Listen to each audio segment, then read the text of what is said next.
Hello, everyone. Welcome to Barca News. It is April 21st, 2025, and Hansi Flick has addressed the discontent of some of the players in regards to playing time. Also, there are plenty of clubs interested in Fermin Lopez.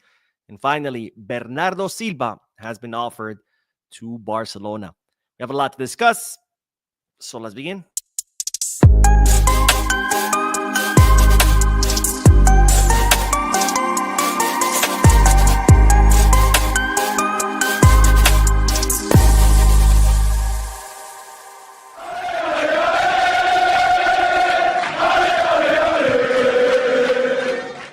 Hello, everyone. Welcome to the channel. My name is Mo. And this is the Barca News live podcast, which are on every Mondays, Wednesdays, and Fridays, where we discuss Barcelona news, but where I also get to interact with you lovely people in the chat section by reading your comments, answering your questions, and getting that discussion going. For those of you who will be watching when the podcast ends, I will be putting timestamps in the description and chapters in the timeline in case you do want to skip through the discussion and get straight into the news. Having said all that, make sure to hit the like button, subscribe to the channel, drop a comment. If you are looking for any Barcelona jerseys or merchandise, make sure to Goal Kids, Give Back, or Fanatics. If you are looking to place any sports bets, make sure to bet us. All links are down below in the description. You click on them, you get access to some pretty cool deals and offers. All right, let's begin with the news. And as always, the first segment of news is several bits of news combined together for brevity's sake. Starting with the sad news that today Pope Francis passed away. And Barcelona did issue a statement sending their condolences to everybody affected by the death of the highest figure of the Catholic Church. And of course, Pope Francis did receive Barcelona delegation back in 2015, including the president at the time, Josep Maria Bartomeu, where, of course, the Pope did discuss his admiration of how Barcelona play football. And of course, discussing the fact that he's always been a football fan. In fact, when he was a little kid, he also liked to enjoy playing football. And as a football fan, he always admired how FC Barcelona played. And well, today Barcelona sending condolences for the passing away of Pope Francis. May he rest in peace, and may all those affected by this find peace as well. Now, from this sad news, we move on to the next bit of news, because today Barcelona trained ahead of the midweek La Liga match against Mallorca, which will not be an easy match. After all, Mallorca, I think right now they're 7th on the table, so it might sound like a small team, but not at all. They're doing really well this season. And of course, right after that, Barcelona will have the final, the Copa del Rey final against Real Madrid, where hopefully we'll add another trophy to our cabinet, and where we'll hopefully humiliate Real Madrid once again, because of course it's always fun to watch Real Madrid get humiliated. So hopefully the team will pull through. Now, of course, today someone missing from the training was Robert Lewandowski, whose injury has been confirmed. He will be out for approximately 3 weeks. He will miss, obviously, the midweek match, the final against Real Madrid in the Copa del Rey, and even the first leg of the Champions League against Inter Milan. So, of course, the question has been, who will replace the Polish striker? And right now, they're saying that most likely it will be Ferran Torres who will step in the place of Robert Lewandowski. But that's not the only option. Of course, we also have the Dani Olmo option. We have seen Dani Olmo playing in that false 9 before. He did really well in that position. We'll see who will Flick choose, but it's leaning more towards Ferran Torres in the place of Lewandowski, with, of course, Dani Olmo playing behind him as an attacking midfielder. And of course, my question to you is, who would you rather see in the place of Lewandowski? Would you rather see Ferran Torres? Would you rather see Dani Olmo? Maybe Pau Victor? Maybe Ter Stegen? I don't know. Let me know who you guys want to see in the place of Lewandowski until our Polish striker is back from this injury. Now, speaking of the Copa del Rey final, the referee has been announced, and it's going to be Ricardo de Burgos Bengochea. Now, this is positive news in a way, not completely, because I think all Spanish referees are absolute shite. But nonetheless, this is good news, because I don't know if you recall this, but in a previous video, I told you about how the Royal Spanish Football Federation were considering having Sotogrado, I always call him Sotogrado be the referee for the final, because he's no longer going to be a field referee. He's only going to be doing VAR duties starting next season. So kind of like a goodbye to Sotogrado. They wanted to give him the final of the Copa del Rey. Of course, Sotorado has always been a horrific referee for Barcelona. He's made terrible mistakes against us, including, alongside Gil Manzano and the other, the rest of these clowns. But the good news is that Sotorado is not going to be the referee for the final, and instead going to be Ricardo de Burgos Bengochea, who's not the worst referee or one of the worst referees, but at the end of the day, I think all Spanish referees are absolute shit. But hey, it's better than Sotorado or Gil Manzano or the Cerro Grande or all these other referees who have hurt us time and time again in the past. All right, let's do the comment section, and then we are going to talk about Hansi Flick's statement, because the German coach has sent a message to Ansu Fati and Hector Fort after that tantrum that they threw after the match against Celta Vigo. King City FX says, Mo, any addition, it has to be Lookman, best winger out there right now for 30 million. Lookman is being considered, however, not anymore. Or I should say, he was being considered, but not anymore. Why? Because it's no longer 30 million. Atalanta have a plan, which is to activate the clause. They have an automatic clause in a contract that allows them to unilaterally extend the contract of Lookman.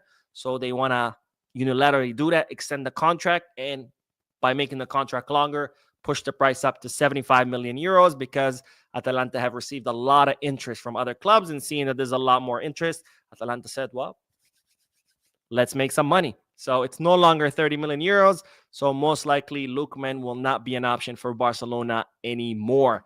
And Luis Solano says, let's get it. Good to see you live, Mo. Keep up the good work, bro. Thank you, my friend. Thank you for being on the live, and thank you for your comment. And Rajveer says, this might sound crazy, but I think Barca should go for Rashford. His transfer would cost way less compared to other options, and he can also play as a striker. Rashford would cost around 50 million, so it's not way lesser. It's still 50 million. It's a lot of money. I personally would not spend that money on Rashford, because Rashford has been highly inconsistent throughout his whole career. We all know that when he's fully focused, on top of his form, he's one of the most lethal attackers out there. But unfortunately, seeing Rashford on top of his form is like seeing a unicorn. Or maybe a rainbow, I should say, because unicorns don't really exist. Rainbows exist, but they're not that, you don't see them that often. And it's the same with Rashford, right? To see him at his best form is not that common. So would I invest 50 million on a player that's not going to guarantee me consistent performance? I wouldn't. I would have preferred much he'd come on loan, and that way there's no risk, right? If he works out, great. If not, oh well, you send them back in. But spend for 50 million, now you're stuck with a player who, if he starts underperforming, you're like, crap, what do I do? Now I'm out 50 million. And let's not forget, Barcelona don't have money. Barcelona don't have financial fair play margin. So we can't just be throwing money on players that we don't know whether they're going to work or not. Now, of course, technically speaking, you never know what player is going to work, but some players give you more guarantees than others. Let's see. Jose Fernandez says, hey, Mo, petty actions by Fati and Fort, very disappointing. I agree 100% with you. We'll talk about it in the next segment, because Flick has sent a message to these players. And Jorge Cerda says, I feel like Kunde has been playing worse with his new haircut. Or is it might be my superstition? Maybe. I mean, we all saw how the braids unlocked Rafinha. Last 2 seasons he didn't have them, and then he gets the braids, and all of a sudden it's no longer Rafinha, it's Coutinho. So maybe you're onto something there, my friend. Maybe. And Jose says, Mo, I would like to see Christensen play under Flick as a center back and as a CDM. I think he will prove to be a worthy option in Flick's system. What do you think? I don't know, because I haven't seen him, right? Christensen has been injured the whole season, so we haven't really seen him. So I can't say for certain. I mean, don't get me wrong. I always liked Christensen. I thought he was always a great center back option. I think he was really great under Xavi the last 2 seasons. This season, we haven't seen him under Flick, so I can't say with certainty whether he would be good or not. I would have to see him, because after all, you never know, right? Araujo, for the last 3-4 seasons, he was the best center back, or one of the best center backs in Europe, and this season is just not working out for him. So that's why I say I can't say for certain that Christensen would work out, because he was great the last 2 seasons, but it's a new coach, new system. I do think he could adapt better than Araujo, because we have seen Christensen is good with the ball at his feet with those forward passes.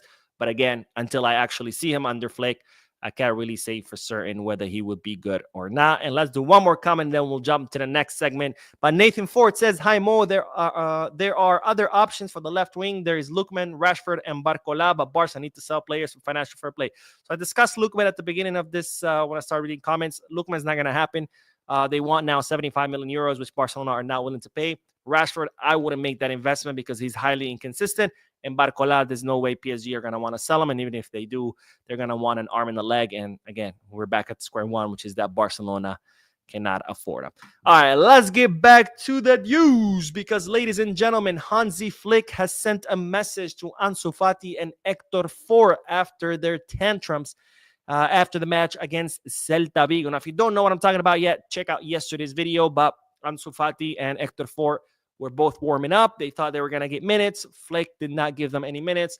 Ansu Fati got really upset. He took his training vest. He threw it on the ground. He kicked the cooler. He went up. He kicked another seat. He pretty much threw a tantrum like a 5-year-old child. Hector Ford, after the match, Flick went up to him to shake his hand, and Ford kind of like pushed him away and walked away. Flick kept following him, trying to talk to him, and Hector Ford kept ignoring him. So that all that was caught on cameras, and there was like a big wolf on the media, like, look at these players, how they're acting. So, of course, today, Hansi Flick was asked about it in the pre-match press conference ahead of tomorrow's match against Mallorca, and this is what the German coach had to say. "I can understand players not being happy. I've been there." He means because he was a player before he became a coach. "But I can't understand the reaction after the game. We won after coming from behind. Everyone should celebrate the victory. That's what I want to see." So Hansi Flick stating that, hey, he understands that the players want to play. After all, they are players. That's their job, is to play. But what he can't understand is why they were so upset when at the end of the day, the team won. They came from behind. They completed an epic comeback.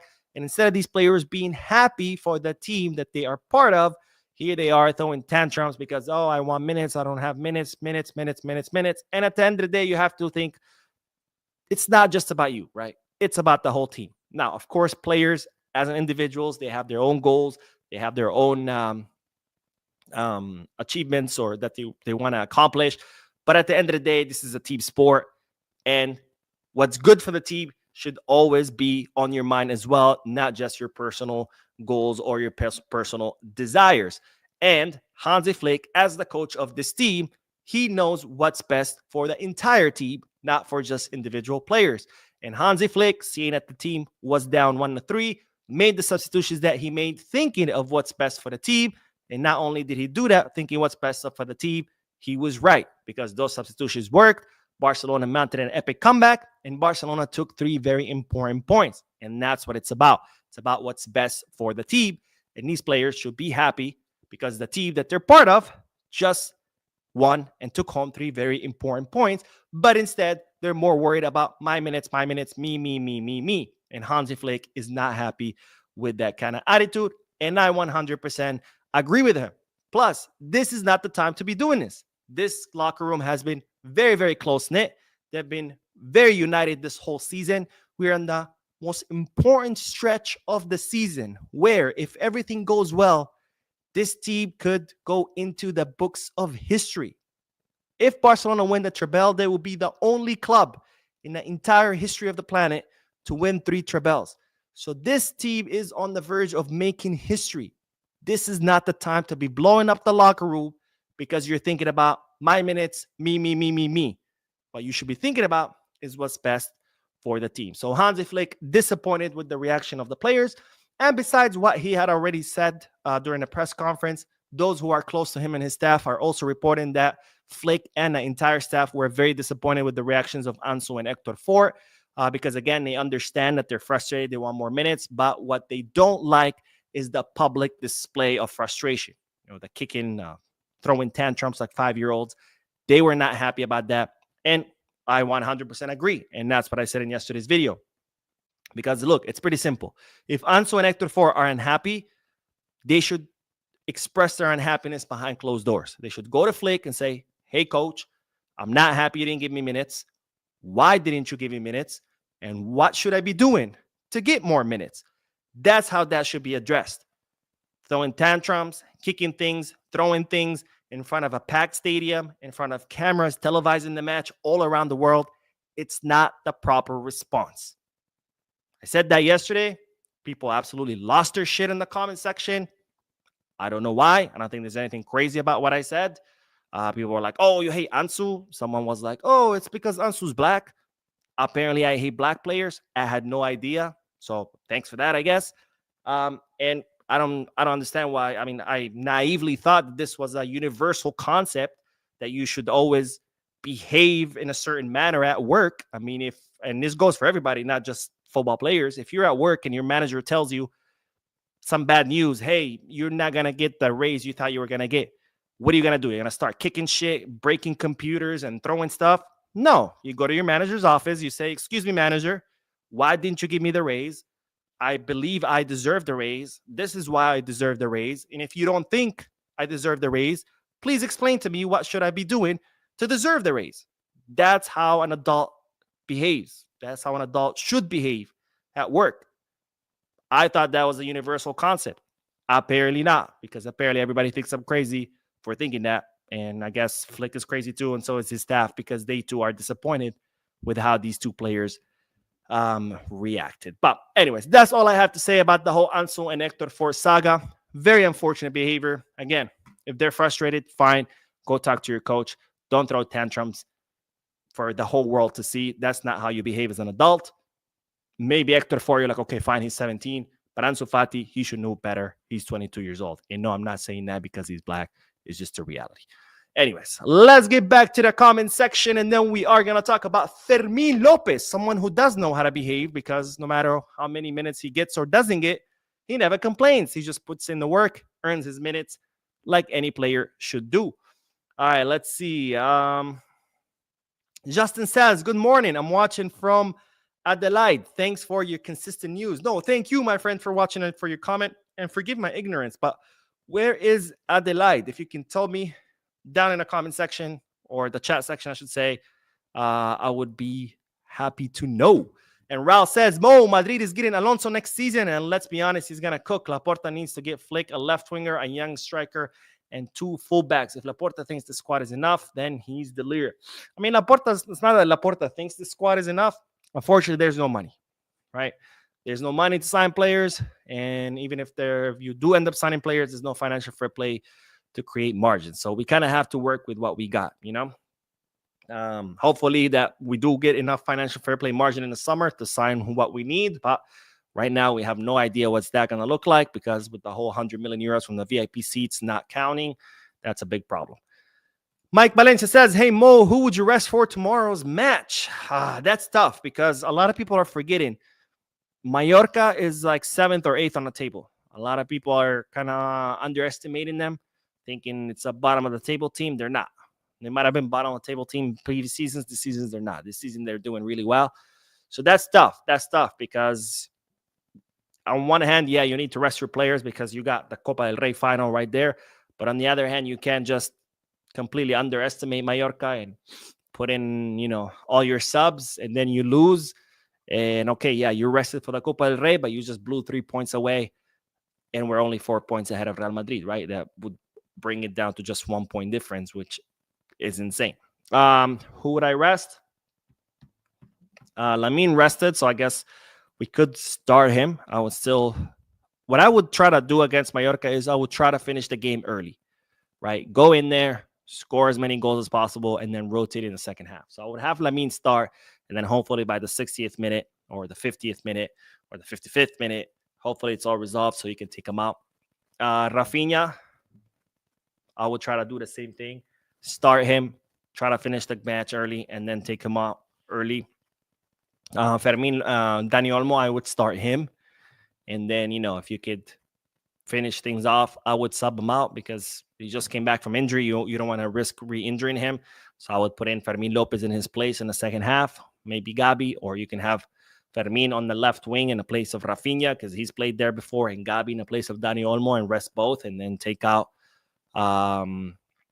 Lamine, rest him, put in maybe we bring in Pau Victor or something. I think Kunde, but at the same time, who are you going to put in his place? Hector Fort, after what he did? I don't know. I imagine there's going to be repercussions. Remember, Hansi Flick took out Kunde from the starting lineup like 3 times just for being 1 minute late, and that's his best player on that in that position. So if Hector Ford barely even counts some minutes, and after what he did, I don't know what's gonna happen. As far as the center backs, thankfully we can rotate. We have Eddie Garcia who can step in for either Iñigo Pau Cuarci. We can technically put Araujo. I don't think he would blow it. It's not like a big match against Madrid or something like that. So there are options. Pedri, second half, I would try to bring him out if the match is already resolved. So we'll see. Lots of options, but again, we cannot underestimate Mallorca. Richard says, Mo, what do you believe in is best to help with Lewa being out? Thanks for your work. No, thank you, my friend, for always supporting the channel with your generosity, for watching the channel, and for your comments. And that goes for everyone else watching as well. Thank you for watching. What would I do without Lewa? What I would do is we have no other option. We have to put Ferran in, right? That's our only option. The only problem with Ferran, and I've said this many times on his channel, is that Ferran can only give you good 30, maybe 40 minutes. And we've seen it time and time again. When he comes off the bench the last 30 minutes, great. He scores a goal, maybe even 2. Amazing. We're all happy with him. The moment he starts, and it's like he starts out good, and then 30th minute of the first half, he just completely disappears. I feel like Ferran is just not a player that can maintain a high level or high performance for an entire match, and that's a problem, right? So maybe have Ferran start, and then if you see him is not working out, try out Pau Victor in the second half in the last 20, 30 minutes.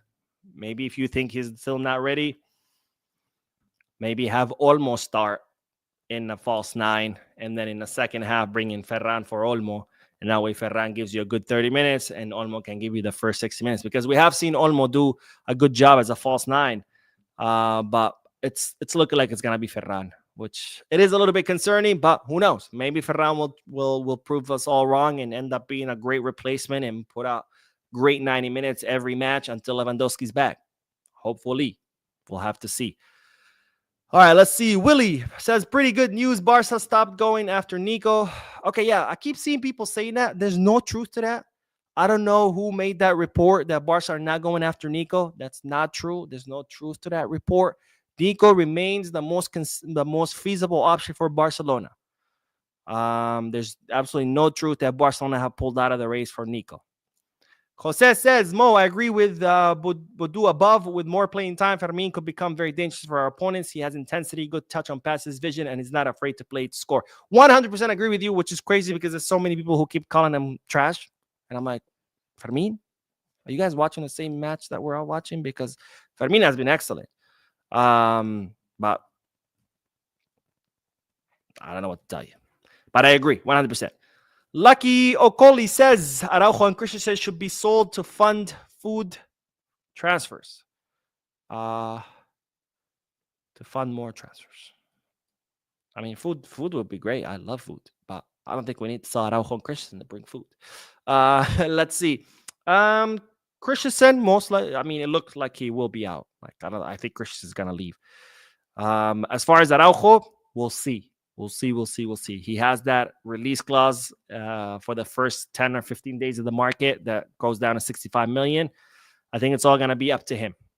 If he maybe decides, okay, yeah, Flick is not giving me minutes, it's not working out for me, he'll leave. But Christian is for sure out. Araujo, it's a maybe. We'll have to wait and see. But anyways, let's go back to the news. I completely forgot about the news. I'm just here reading comments. I always love to read you guys' comments, but let's go back to the news because since we did mention his name, Fermin Lopez, ladies and gentlemen, Barcelona have a lot of interest in the midfielder, starting with El Cholo Simeone's Atlético de Madrid. They're the most recent club to join the race.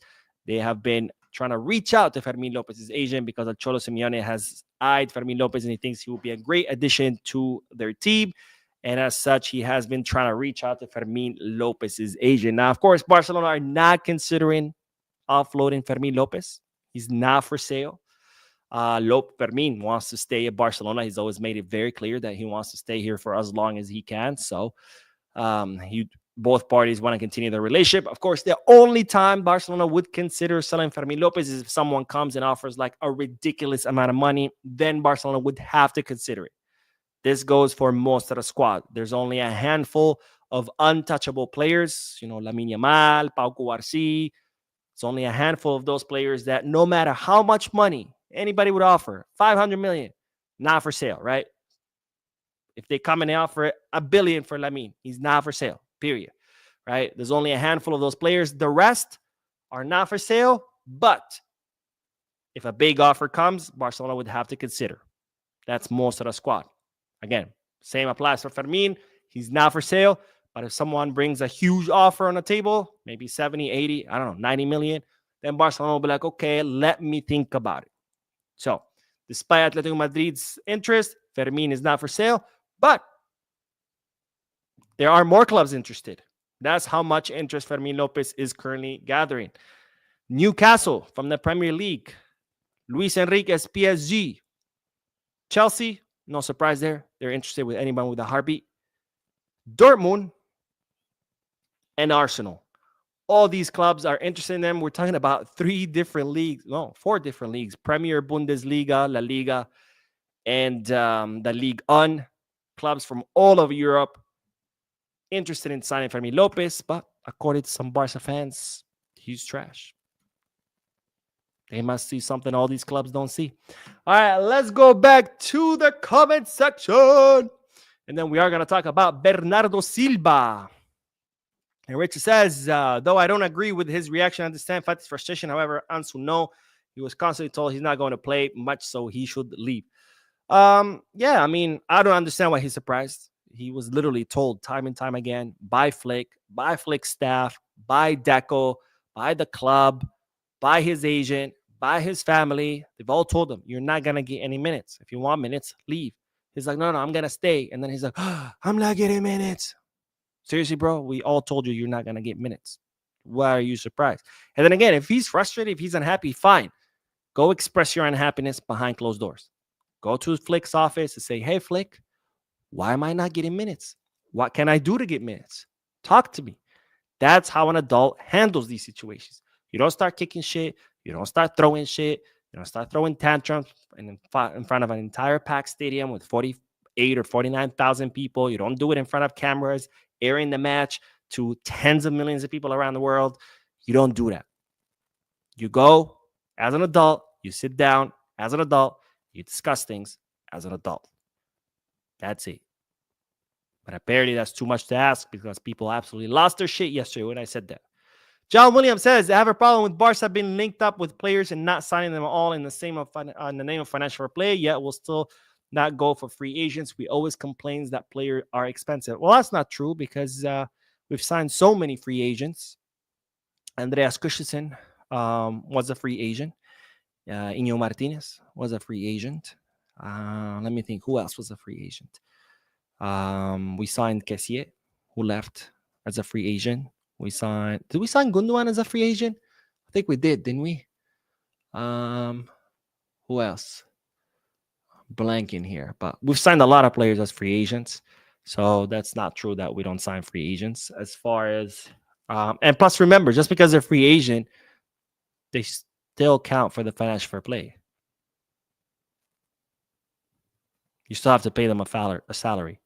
And the financial fair play, it's what? It's your wage bill. It's how much all your salaries add up to. And then you have a limit, right? And whether you're over or under the limit. So whether it's a free agent or whether it's 200 million euro signing, it's still counting towards the financial fair play because you're still paying them a salary unless they come and play pro bono, which means they're not getting paid, which obviously that's never going to happen. So free agent or not, financial fair play still counts. Nima S says, hi, Mo. I really want to know what went on behind the scenes that led Barca to not contribute to Tebas' second strike. Could you please dig in deeper? I think Laporta's just trying to play nice. He doesn't want to, anger, I guess, Tebas. But, I mean, honestly, it's time to strike back. Because that was Laporta's new approach this season. He decided at the beginning of the season that he wanted to mend things with Tebas because obviously the club needed help because our financial fair play has always been shit. We're struggling. So he's like, all right, let me try to mend. Maybe they can, because technically Tebas, could say like, there's a lot of consideration that he gave us, which we don't give him credit to. He allowed us to make a lot of signings. What was it, 2 summers ago, where we didn't have any financial fair play margin, and he and Barcelona presented that that viability plan, where they're like, all right, this is what we're gonna do over the next 2 3 years. This is how we're gonna improve our finances. Please help us out now. And Tebas was like, okay, I'll accept this viability plan. I'll give you margin to sign players as long as you abide by it. He didn't have to do that. He could have said, no, you don't have margin. That's it. You don't have margin. Oh, you have a viability plan? Cool. Follow it. And once it's been followed, and once your finances are improved, come back and we'll talk. But he said, no, okay, fine. Yeah, work on your viability plan for the next 2 3 years, and I'll give you margin right now to sign. So he gave us some room to help. So, or some help, I should say. So I guess Laporta was trying to kind of like mend relationship this year or these past 2 seasons and be like, maybe if we make relationship better, he'll continue to help us. But we've seen him. He has helped us a few times, but overall, he's always spitting in our face. So it's like, enough is enough, right? It's time to spit back. Sean says, saw a report Balde started back training with the group and could be back for Saturday. Is it true? Absolutely not. There's no truth to that report. All right, let's do the last bit of news. This one is short, and then we'll do more comments. But ladies and gentlemen, Xabi's wet dream, Bernardo Silva, has been offered to Barcelona. Now, Manchester City have told Bernardo Silva, my dude, thank you for your services, but pack up your bags and get out.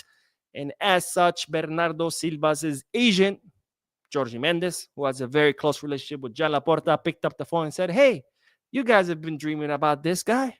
Do you want him? He's going to be free this summer. He's leaving Manchester City. And Barcelona said, yeah, thanks, but no thanks. So Bernardo Silva was offered by Jorge Mendes. Of course, this is part of the whole cleanup that, what's his name? Pep Guardiola. I'm so tired. Pep Guardiola is doing currently at Manchester City, get rid of a lot of these veterans.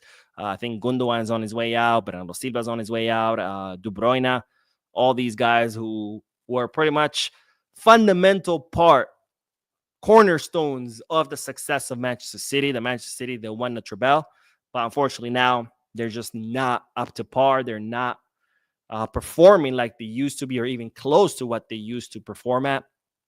So as such, Pep Guardiola is giving him the boot. He's rebuilding the squad because, well, this season is an absolute disaster for Manchester City. So Bernardo Silva is one of those, and he was offered to Barcelona. But Barcelona said, thank you, but no thank you. They're saying he might end up actually at Benfica. We'll see. That'd be an interesting destination. Or who knows? Maybe he'll follow De Bruyne to Saudi Arabia, because I think that's what De Bruyne is headed.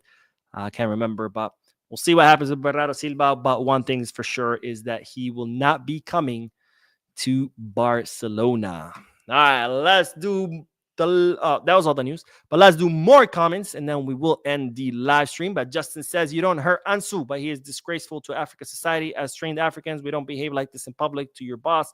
I'm watching from Adelaide, South Australia. Oh, Adelaide, South Australia. Duh. Should have known this.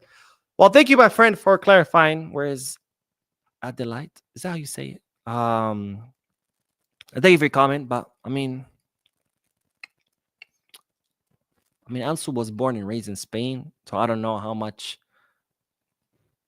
African traditions he might have, but I could be wrong. Maybe he was raised under those traditions, but he was born and raised in Spain, so I don't know. Barca for Life says, do you still think Inter is not a legit threat? I still think they are. I never thought that, but okay.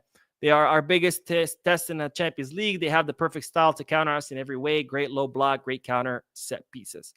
I've always said I would prefer Bayern a little bit over Inter. Originally I had said I'll prefer Inter just for variety's sake.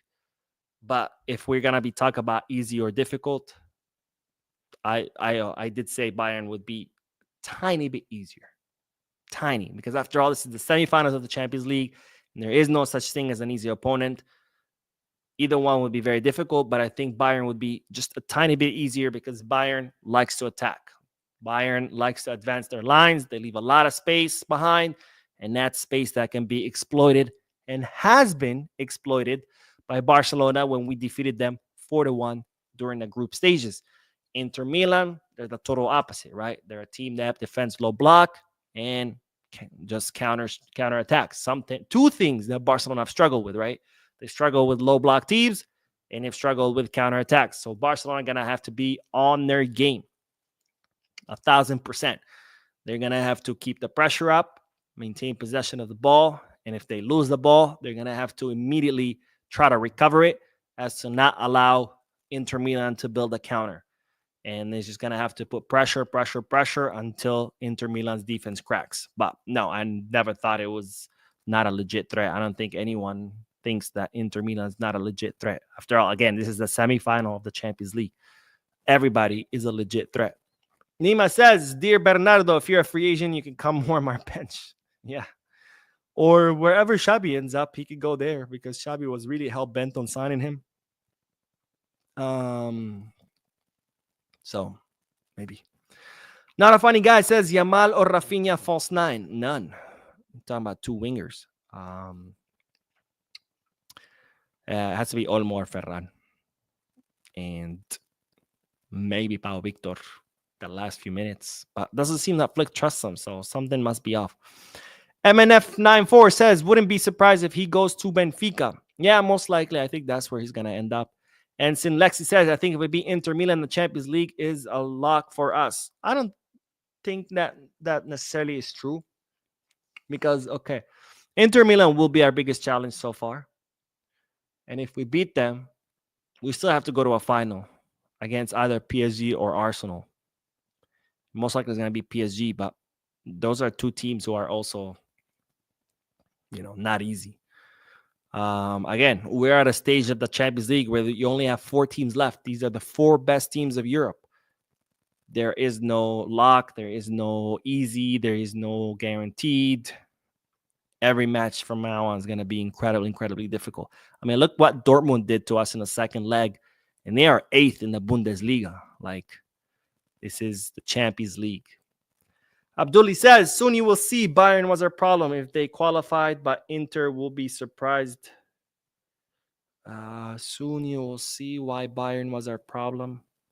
If they qualify, but Inter. I don't think I understand your comment. Not a funny guy says, soon you will see why Bayern was our problem if they qualify, but wait. Did you just copy paste that? Are you messing with me? Anyways. That is all, ladies and gentlemen. Thank you so much for tuning in. Thank you for your comments, your likes, your subscriptions, your generous donations. If you haven't hit the like button yet, make sure you do. If you haven't subscribed yet, make sure you do. And if you haven't dropped a comment yet, also make sure you do. I will be posting another news video after this one. So I will see you in that video. And as always, Visca Barça.